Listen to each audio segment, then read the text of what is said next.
Jean Leonetti, si on n'est pas encore le 6 avril, l'ouverture d'Antea approche, c'est une belle fierté pour vous?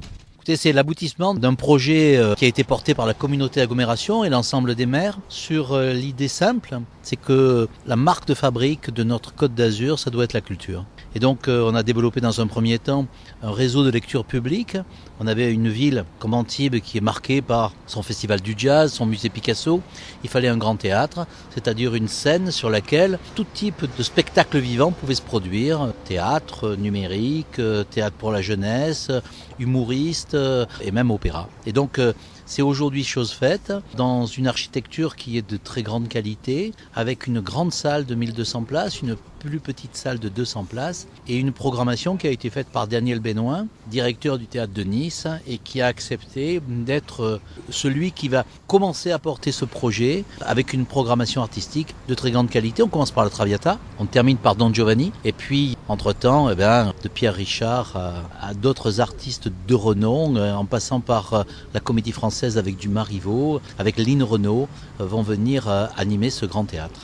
L'architecture utilise massivement le béton, qui est parfois décrié, mais elle semble faire l'unanimité. Oui, écoutez, le béton, ça angoisse toujours. Et puis quand on le voit comme ça, lissé, matricé, on a l'impression qu'on a affaire plus à la pierre ou à du marbre qu'à un matériau qui ne serait pas noble. Donc je crois qu'effectivement, il y a un pari architectural, une belle forme avec de belles courbes, mais en même temps, le choix d'un matériau qui montre sa noblesse et sa force. L'architecture intérieure du bâtiment est également remarquable, avec notamment une rampe d'escalier imposante.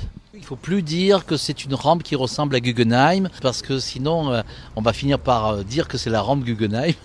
Non, il y a une très belle rampe qui monte effectivement en tournant et qui va jusqu'à une terrasse qui domine l'ensemble de la ville d'un côté, avec la vieille ville, le Fort Carré, mais aussi toute la baie de la Côte d'Azur. Et puis lorsqu'on se retourne, on a les collines de Sophia Antipolis. Donc c'est un phare qui se pose à un endroit aussi de carrefour de communication, puisque la plateforme multimodale et la gare SNCF sont à quelques mètres, et le transport en commun en site propre qui relie Antibes à Sofia passera par cet endroit. Donc il y a là une symbolique forte aussi, une affirmation. Et puis je suis sûr que dans ce beau décor, il y aura beaucoup de talents qui vont s'exprimer et beaucoup de spectateurs qui viendront partager avec les artistes les émotions que donne le théâtre vivant. Certaines manifestations phares, comme Musique au cœur, vont naturellement s'intégrer dans ce théâtre? Oui, c'est la clôture de la saison.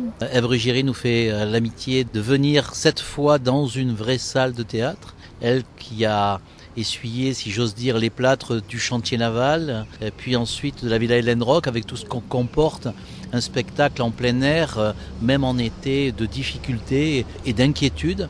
Là, on a une vraie salle, donc je suis heureux que pour le 25e anniversaire de Musique au cœur, déjà, Ève Ruggieri nous présente Don Giovanni, un des plus grands opéras qui peut exprimer des voix exceptionnelles, comme elle a toujours su nous présenter.